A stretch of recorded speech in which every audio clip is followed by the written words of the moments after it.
Learn the secret of Partimenti with me and Fenaroli.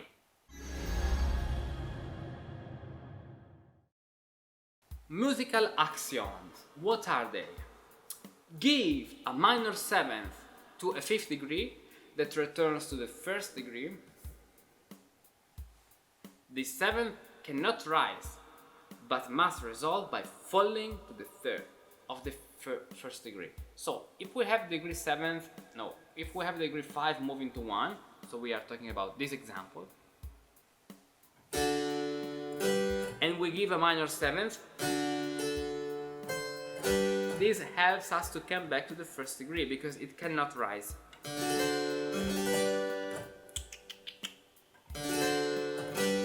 Yes.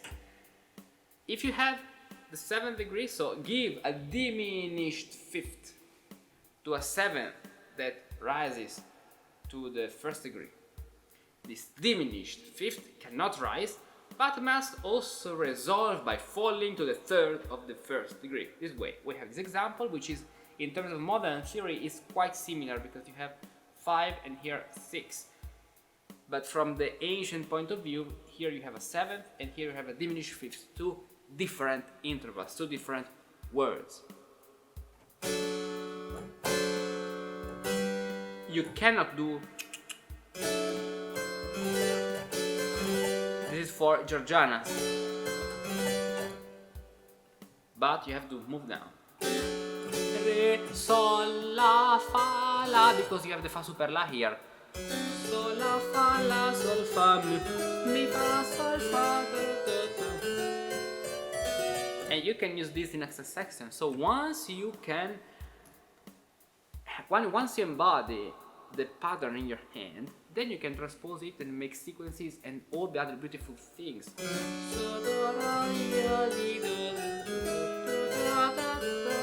Diminished fifth. Diminished fifth. Diminished fifth.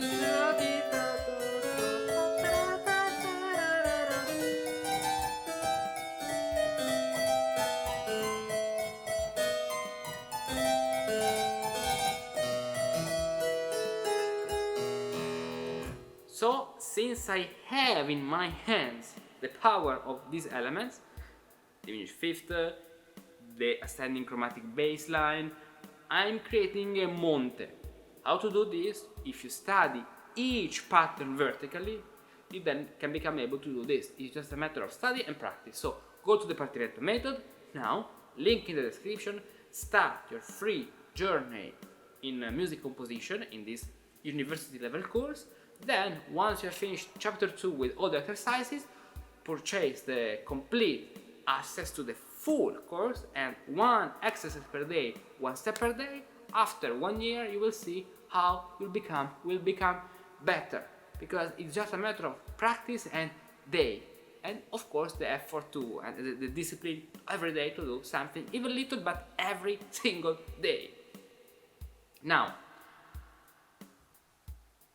give an augmented sixth to the flatted sixth degree. So the sixth here is the interval, the sixth here is the degree. This one that descends to the fifth. So this movement, fa la. This augmented sixth should rise to the octave of the fifth degree. Tac, this way.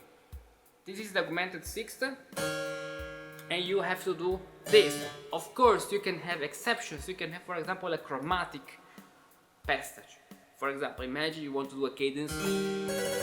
Instead of this, you want to create more tension, so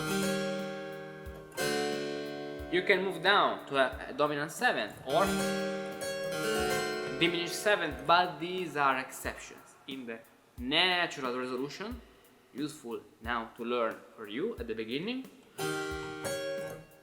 this,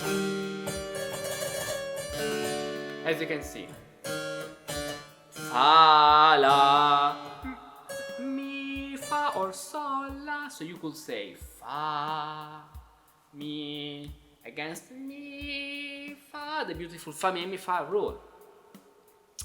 Give an augmented fourth to a first degree that falls to the 7th or to a 4th that falls to the 3rd. 1 second.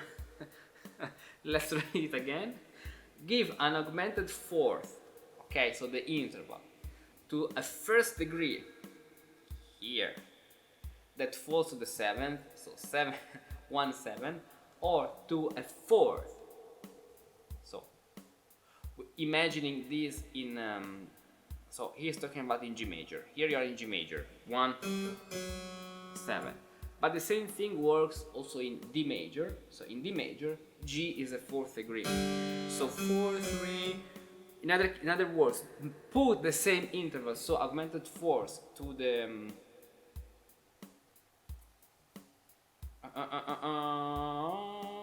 or to a 4 that falls to the 3rd of the same one, which is the 3rd degree che al mercato mio padre comprò.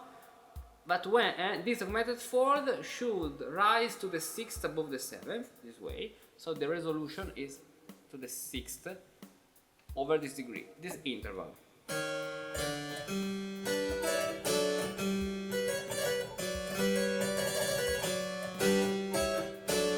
This way. But when you place an augmented 4th above the 4th degree, it should rise to the 6th above the 3rd, which is the same thing actually, just in G major, 7 1, and in D major, 4 3. Why does it work in both keys? It's very easy. Between G major and D major we have only 1/5. The relationship is 1/5. And so in G major we have two hexachords, the one on G ut and the one on D ut. So 1st degree and 5th degree. Ut re mi fa sol la. Ut re mi fa sol la. In D major we have two hexachords, the one of the 1st degree, which is D ut, which was the one of the 5th degree, ut re mi fa sol la, and the other one on the 5th degree here, ut re mi fa sol la. So we have one hexachord and two in G major, one hexachord and two in A major. We have two hexachords which consist. So fa mi, fa mi. If we overlap them, this can be fa mi in the 7th degree and also fa mi on the 4th degree, depending on the position of the hexachord. So fa mi, ut re mi fa. This is the hexachord on the 5th degree of G major, but this is the hexachord on the 1st degree of D major. That's why fa mi re ut fa mi, fa mi, fa mi. You can also create this molto romanesca if you like.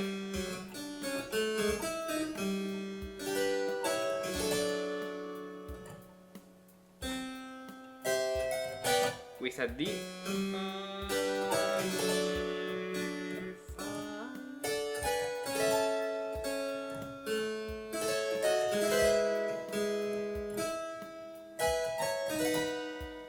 As you can see, it's the same thing applied.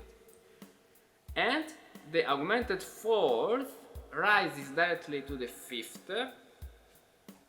degree. For the augmented 4th is none other than the 7th in the key of the 5th. So it's just a relationship. This is 7-1 in D major, but this is 4-5 in G major, because 1, 2, 3, 4, 5 in G major augmented 4th. So the interesting point is that when you have something in that hexachord in common between G and D, you can have the same thing but contextualized in two different scale degrees. And so pay attention, because this can be very confusing sometimes. So if you play this, for example, I show you, this can be the descending tetrachord of G major, or this can be the final part of D major. You can't recognize from this point. You need a wider context. is one thing.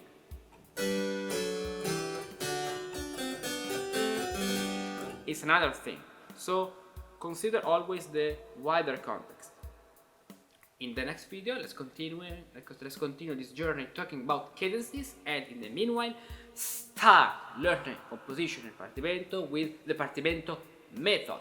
There are free resources, and then purchase the complete course to proceed in your journey and learn new things, embody all the patterns in your hands, and then you'll be able to play magical spells on the keyboard, just saying, okay, I want a do re mi plus a primer and then a modulation with a cadence. Okay, do re mi, do re mi la sol fa sol, cadence, tied bass, counterpoint cadence. This is the way. Learn each pattern and then combine them according to your taste and analyzing music, because also music analysis is important to know and to understand how the other composer combined these elements. So join the Partimento method, link in the description, and then see you here for another video. You're a musician, you play an instrument and you compose music, but you want more. You want to know all the secrets of harmony and learn the most magical techniques of counterpoint to compose true masterpieces. Access dozens of free music composition lessons now. Lessons and resources based on the ancient method of Partimenti. Click here to create your free account. Don't compose without a method. Compose with the Partimento method. The word recognize derives from the Latin re plus conoscere, to know again, and is crucial in musical analysis. Having analytical tools is essential for playing and composing in historical styles with awareness. In the Partimento method course, you will tackle the composition exercises, analyzing a piece, decomposing it into its fundamental structures, and comparing your conclusions with the ones I'll provide you. The Partimento method helps musicians to express themselves freely and compose music with the method of Partimenti. Get started now for free with only an email address. Click the link, create your free account, and start your magical adventure in music learning and creative composition. I have defiant music in mind. A music that's not confined to institutions and academies for the chosen few, but that lives in the hearts of those who feel called by a mission.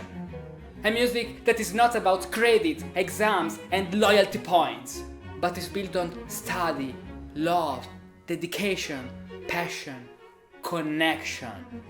A music that doesn't insult your intelligence and your creativity. You have to do this way because it's always been done this way. But a magical world to explore, full of enchanted forests and mystical paths to draw. Maybe this music is not for everyone. No. It's for those who aren't satisfied with the way things are today. For those who rebel against what and how we are taught in the education system. For those who want to see meanings beyond the notes. This is our music. The music of musici pratici. And you? Are you a musicus practicus?